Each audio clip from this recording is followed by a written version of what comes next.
I learned something new from the Primus auditions, or something I've been thinking about.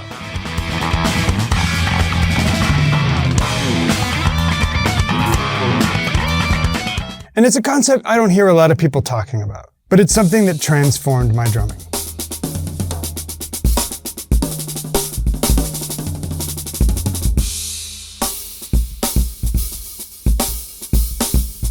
And my students' drumming over the past year. But let's back up. So this January, the band Primus held auditions. Hey, Hamler. Everybody was talking about it, in my circles at least. You had people like podcast guest Stan Bignell, and a who's who of other drummers. This was at the end of a worldwide search where thousands of drummers sent in video auditions. Over the past couple weeks, Primus started putting edited clips of each finalist drummer's audition up on YouTube. So you had drummers like Rory Dolan, Nicky Glaspie, Stan, etc., jamming with Primus and playing some of their songs. And to my mind, the most interesting drummer so far was the odd one out. The drummer for bands such as the Mars Volta, one Mr. Thomas Pridgeon.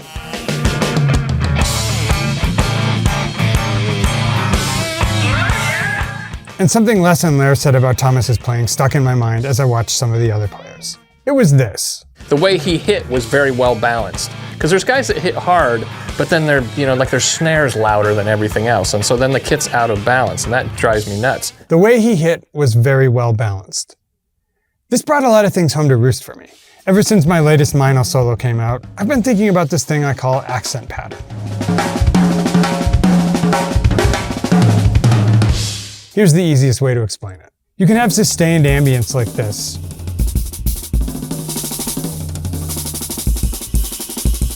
Or you can have accents popping out of the woodwork like this.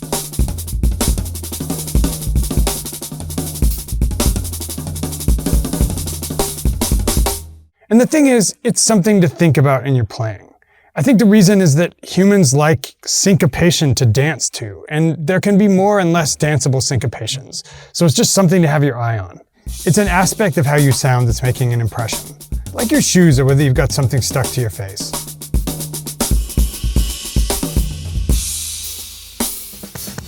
And Thomas does indeed have a very nice accent pattern. He has a musical balance of strong and more subtle strokes, and sustained sounds and staccato, which is to say short ones. I'd even go so far as to say every style has its characteristic accent pattern.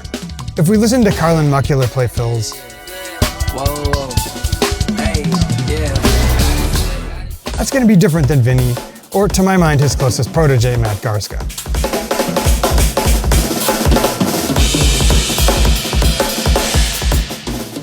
But it's also something that if you run afoul of, it might affect the impression your playing is giving in a way you don't intend.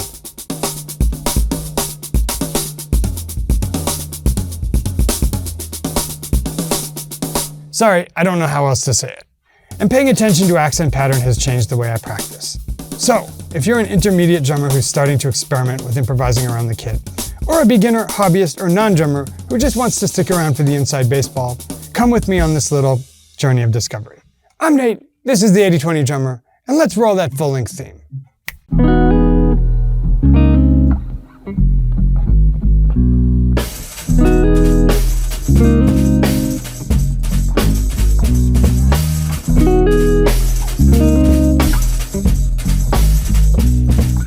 And folks, today's video is brought to you by me, the 80/20 Drummer. You know the drill. We're gonna have some improvisational kernels of stuff in this video. And if you're tempted to transcribe them, you don't have to do that. We've got the free transcription available for download when you click the link below the player and tell us where to send it on the next page. With that, on with the video. Let's first dive into what we mean by accent pattern with some examples. The first spectrum I see is between what I'll call vertical and horizontal.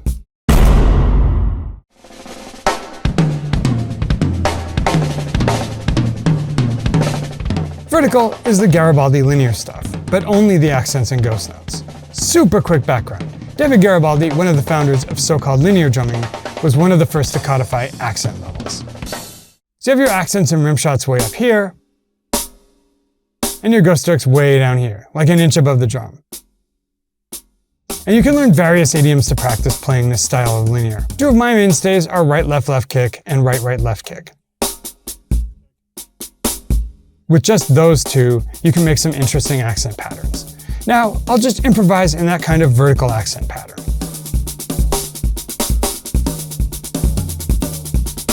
That's a good start, but here's the thing about the purely vertical accent pattern. It feels a little like a bumpy road, or like you keep getting slapped. And let's go back to Les Claypool's comment about Thomas. The way he hit was very well balanced. Well balanced. Heck, let's check a Garibaldi solo.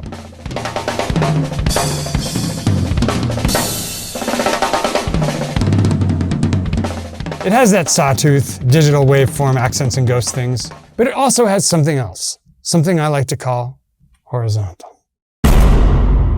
Horizontal playing is continuing accents forward through time. Here's Carlin Muckler again. Whoa. Hey, yeah.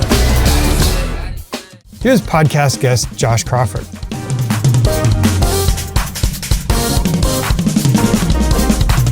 Their playing has a nice roundness to it. It feels like a bouncy castle in a good way. That's because of consecutive accents. Now I'll do a demo of more horizontal playing.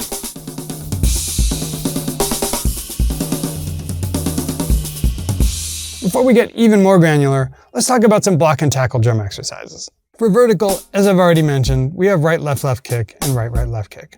I like those because you can put the accent on the first or second beat of 4, so you can already produce cool melodies that sound like Ted Reed syncopation. Like this.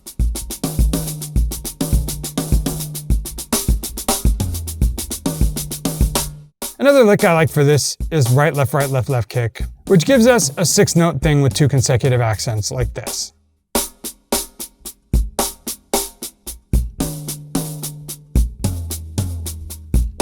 So let's say we want to improvise with these shapes at a medium tempo.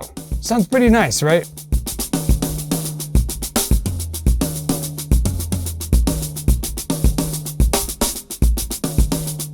But say we want to speed it way up.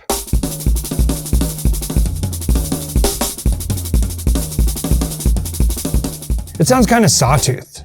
So now let's learn 2 really easy horizontal licks. The first is right, left, kick, with an optional hat bark on the last beat.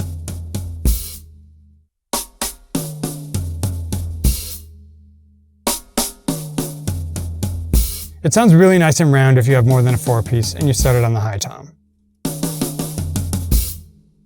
Another nice one is right, left, kick, another 6-note idiom, which you can also start on the high tom.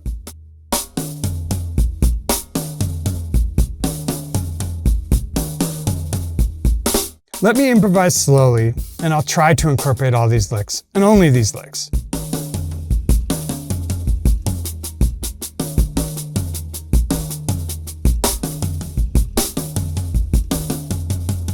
Now, inshallah, let's speed it up.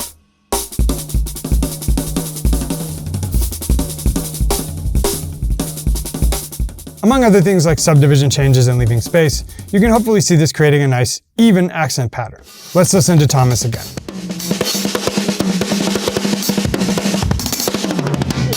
So, remember how I said there was no right and wrong? Listen to how a variety of drummers approach these. Here's Dana Hawkins.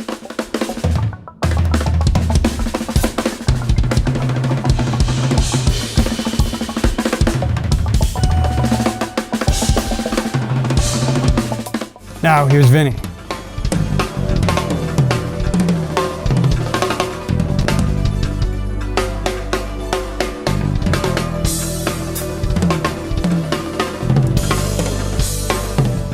Now, Bill Stewart.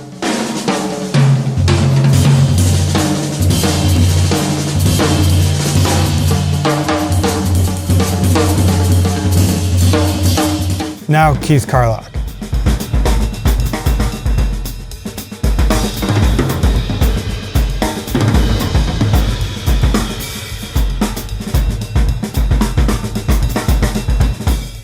Now Forrest Rice.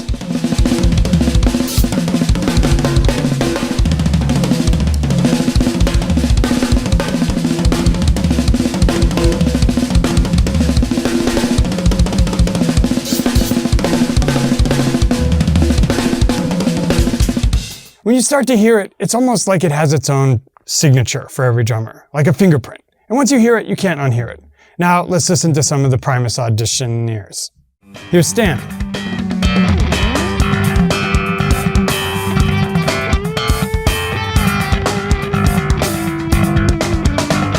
Here's Nikki Glaspie.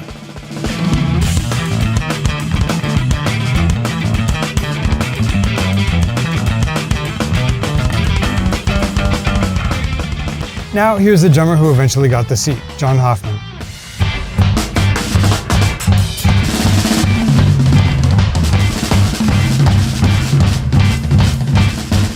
Remember when I talked about pitfalls? Well, there are two important things to discuss. The first is evenness or oddness of the accent pattern. Even within verticality, you can have things sound rounder and more sawtoothed. If I add a right-left kick to the lexicon, watch what happens to the accent pattern.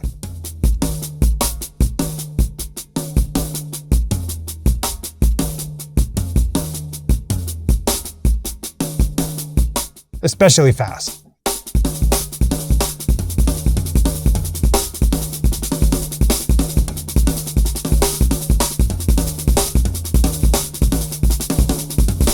It's a use with caution, kind of like salt in your food.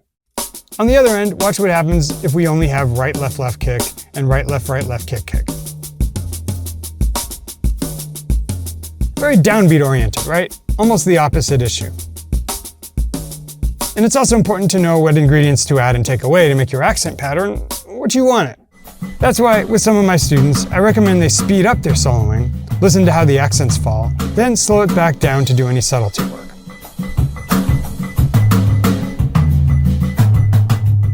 Finally, pitfall number 2. I might do a whole video on this, but I call it penetration. Sorry, I could not think of a better word. What that means is, well, listen to Thomas. If you've only ever played jazz or soft music, you might not have a habit of playing through the drum with some arm weight. But in amplified situations, that helps produce an accent pattern that sounds solid.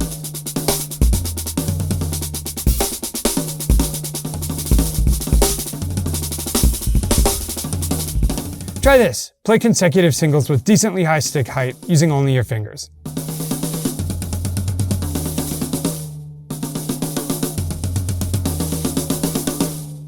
If you can't do this very well, you're not alone. I also couldn't. But if you can't do that, you're not going to get the consecutive accents you need to round out your accent pattern without it being uneven or you getting tired, especially at fast tempos. This is what John Hoffman is practicing in this clip. So, more on this to come, but here's my very rough boot camp. Start with some low rebound surfaces like tea towels or neoprene mutes. Next, just do 3 consecutive strokes with each hand, ending with the kick drum. Do it slower than they can bounce. I'll get more into why in future videos, but for now, just trust me. Now do 4. You can speed up with these.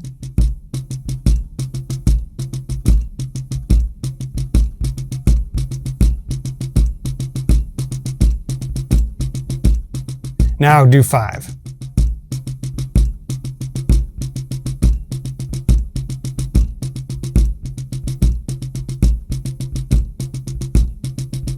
Now do all of this with the strokes alternating. Over the days and weeks, try to optimize for stick height, relaxation, and evenness. Over time, this will help you create more horizontal accent patterns like this.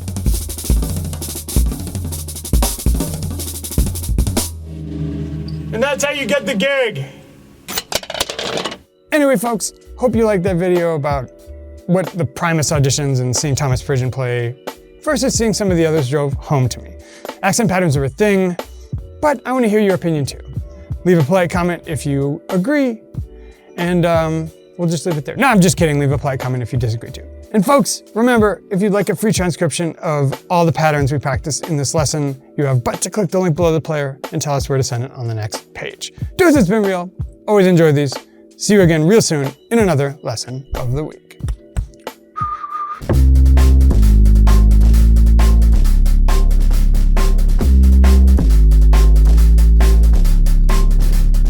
Hello, O-I-E-Ac, O.